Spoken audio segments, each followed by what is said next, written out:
केंद्र सरकार द्वारा कृषि कानूनों को लागू किए हुए लगभग 14 महीने हो चुके हैं। किसानों के एक बड़े वर्ग द्वारा इन कानूनों का लगातार विरोध किया जा रहा है। इसी बीच अभी कल ही प्रधानमंत्री नरेंद्र मोदी ने इन कृषि कानूनों को वापस लेने का ऐलान कर दिया।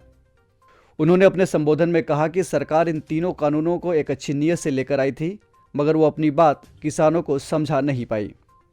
उन्होंने आगे कहा कि इसी महीने के अंत में शुरू होने वाले संसद सत्र में सरकार तीनों कानूनों को संवैधानिक प्रक्रिया के जरिए समाप्त करेगी। उधर किसान नेताओं का कहना है कि प्रधानमंत्री के कहने भर से कानून रद्द नहीं हो जाते। किसान तब तक आंदोलन जारी रखेंगे जब तक इन कानूनों को संवैधानिक प्रक्रिया के माध्यम से रद्द नहीं कर दिया जाता। स्वागत है आप सभी का ध्येय टीवी में। अभिवादन स्वीकार कीजिए केसरी पांडे का। और न्यूज़ दिस आवर के आज के इस एपिसोड में हम जानेंगे कि आखिर क्या है किसी कानून को रद्द करने की संवैधानिक प्रक्रिया। दरअसल 17 सितंबर 2020 को कृषि सुधार के मकसद से केंद्र सरकार ने संसद में 3 कृषि कानून पारित किए। इन कानूनों के नाम हैं किसान उपज व्यापार एवं वाणिज्य संवर्धन और सुविधा अधिनियम 2020, मूल्य आश्वासन एवं कृषि सेवाओं पर किसान सशक्तिकरण और संरक्षण समझौता अधिनियम 2020 और तीसरा कानून है आवश्यक वस्तु संशोधन अधिनियम 2020। सरकार के मुताबिक इन कानूनों का मकसद कृषि उपज बाजार समितियों यानी एपीएमसी की सीमाओं से बाहर बिचौलियों और सरकारी करों से मुक्त एक व्यापार क्षेत्र बनाना है। इससे कृषि व्यापार में सरकार के हस्तक्षेप को कम करने में मदद मिलती। साथ ही इन कानूनों के संयुक्त प्रभाव से कृषि उपज के लिए वन नेशन वन मार्केट बनाने की राह सुगम होगी। लेकिन सरकार के इन दलीलों से अलग किसानों के एक बड़े वर्ग द्वारा इन कानूनों का विरोध किया जाने लगा। तमाम उठापटक के बाद अब जाकर सरकार ने इन कानूनों को वापस लेने का फैसला किया है। बता दें कि किसी भी कानून को वापस लेने की प्रक्रिया लगभग उसी तरह की होती है जिस तरह की प्रक्रिया संसद में कानून बनाए जाने के लिए अपनाई जाती है।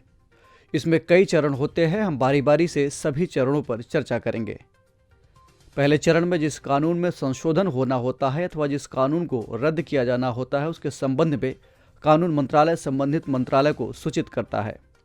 यहाँ एक ज़रूरी बात आपको बता दें कि कानून को रद्द तब किया जाता है जब वो अपने तय उद्देश्यों को प्राप्त करने में असफल रहता है।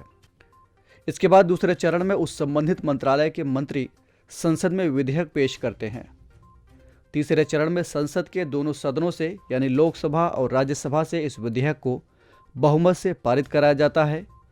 दोनों सदनों से पारित होने के बाद चौथे चरण में इस विधेयक को राष्ट्रपति के पास भेजा जाता है। अंतिम अथवा 5वें चरण में राष्ट्रपति इस विधेयक पर अपनी सहमति देता है और राष्ट्रपति की मुहर लगते ही सरकार अपने गजट में एक अधिसूचना के माध्यम से उस कानून के समाप्त होने की जानकारी देती है। यहाँ एक और महत्वपूर्ण बात आपको बता दें कि कृषि कानूनों के खिलाफ सर्वोच्च न्यायालय में भी सुनवाई जारी है। ऐसे में कुछ विशेषज्ञों का कहना है कि इन कानूनों को सुप्रीम कोर्ट से भी रद्द कराया जा सकता है। इसमें सरकार सर्वोच्च न्यायालय में एक हलफनामा दायर करके इन कानूनों को रद्द करने के लिए अपनी सहमति जाहिर कर सकती है। इसके बाद सुप्रीम कोर्ट के आदेश के जरिए ये कानून रद्द हो जाएंगे। तो ये थी बात किसी भी कानून को समाप्त करने के संवैधानिक प्रक्रिया की। और अब आपके लिए एक सवाल, आपको कमेंट करके बताना है कि संविधान संशोधन की प्रक्रिया किस अनुच्छेद में वर्णित है। इस एपिसोड में इतना ही। हम फिर मिलेंगे एक नए कार्यक्रम के साथ। तब तक के लिए पढ़ते रहिए और बढ़ते रहिए। नमस्कार।